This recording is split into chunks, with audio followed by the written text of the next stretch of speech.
Assalamu alaikum. This is Maro. Welcome back to the life of the Holy Prophet peace be upon him. We are now starting our journey of the Holy Prophet peace be upon him's life in Medina, 622 AD to 632 AD, first year of Hijrat. Let's start with the mosque of the Holy Prophet peace be upon him.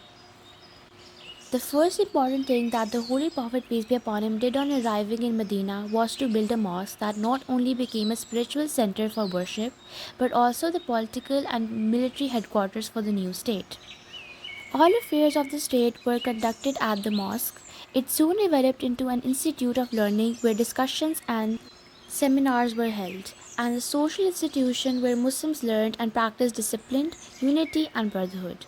The land for the mosque was bought from two orphans, and the Holy Prophet, peace be upon him, himself worked hard with the companions to complete the building. This mosque was known as the Mosque of the Holy Prophet, peace be upon him, or Masjid an-Nabawi. It is referred to in the Quran in the following words. There is a mosque whose foundation was laid from the first day on piety. It is more worthy of thy standing forth for prayer, therein. In it are men who love to be purified, and Allah loveth those who make themselves pure. Chapter 9, verse 108. The walls of the mosque were made of unbaked bricks, the roof was of mud and date palm leaves, and the trunks of date palm trees were used for pillars. A large platform with a thatched roof was built in one of the corners of the mosque. This was known as Sufa. It became the training center for Islamic education and also a shelter for poor Muslims, especially the immigrants from Makkah. After the Holy Kaaba, the Masjid Nabi is the holiest mosque. Now let's talk about call to prayer. In order to call the believers to the mosque for offering their prayers in congregation, the system of calling Adhaan was introduced, as suggested by Hazrat Umar. Hazrat Bilal was appointed as the muezzin. We are going to learn about the arrangements for the inhabitants of Medina, which includes two parts. Let's look at settlement of Muhajirun first. The Muslims in Medina belonged to two categories. Those who had migrated to Medina from Makkah were known as Muhajirun or immigrants. Those who belonged to Medina and had given shelter to the immigrants and helped them were known as Ansar or the helpers. The immigrants were generally poor, as even those who had been well off in Makkah and left all their belongings behind when they migrated. The Holy Prophet, peace be upon him, established brotherhood between these two groups of Muslims. He told the Ansars that the Muhajirin were in need of help, and so he wanted to create brotherhood between them. The Ansar willingly agreed to this. They took their Muhajirin brothers to their houses, treated them with hospitality, and shared all their possessions with them. The Holy Quran mentions this in these words: those who believe in adopted exile and fought for the faith with their property and their persons, in the case of Allah, as well as those who gave them asylum and aid, these are all friends and protectors of one another. Chapter 8, verse 72. The emigrants and their hosts were united into a bond of brotherhood, which proved in practice to be stronger than real brotherhood. Even the enmity between the two tribes of Medina, Aus and Khazraj, was forgotten, as mentioned in the Holy Quran. And remember with gratitude Allah's favor on you, for ye were enemies, and He joined your hearts in love, so that by His grace ye became brethren. Chapter 3, verse 103. Now let's look at treaty with the Jews. There were three main tribes of Jews, Banu Kenuka, Banu Nazir, and Banu Qurayza, settled in the suburbs of Medina in their own strong fortresses. The Holy Prophet, peace be upon him, realized that the foundation of Islamic empire would be very weak unless it was based upon the support of all the people living in Medina. So the situation called for a strong measure of coordination and adjustment, particularly as the Muslims were seriously threatened by the Quraysh. Therefore, as soon as the Holy Prophet, peace be upon him, was settled in Medina, he called together the Muslims and the Jewish tribe for conciliation. He invited them to consider the possibility of establishing some system of cooperation whereby the safety of Medina might be secured. After an exchange of views, an agreement was reached which granted equal rights to the Jews with full liberty to follow their own faith without any interference by the Holy Prophet, peace be upon him, or his followers.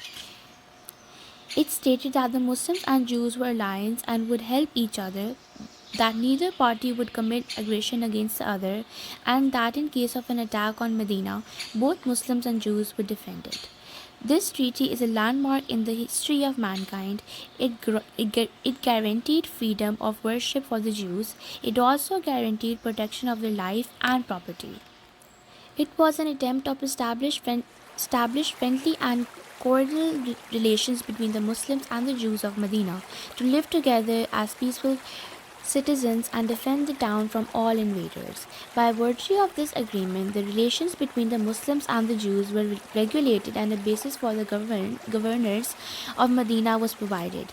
Each section would have complete freedom of religion and complete autonomy with regard to its internal affairs, but would be knit into an administrative system that would be preceded by the Holy Prophet, peace be upon him.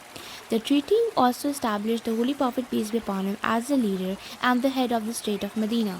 He came to be recognized as the undisputed leader, ruler, judge, and the commander of the people of Medina. Now let's learn about hypocrites. At the time of the Holy Prophet, peace be upon his migration, many people of Medina accepted Islam. However, among them were some who did not like the success of the Holy Prophet, peace be upon him's mission. They are known as hypocrites or munafiqeen. In the Holy Quran, that says the following about them. When it is said to them, "Come to what Allah has revealed, and to the Messenger, thou seest the hypocrites avert their faces from thee in disgust." Chapter 4, verse 61.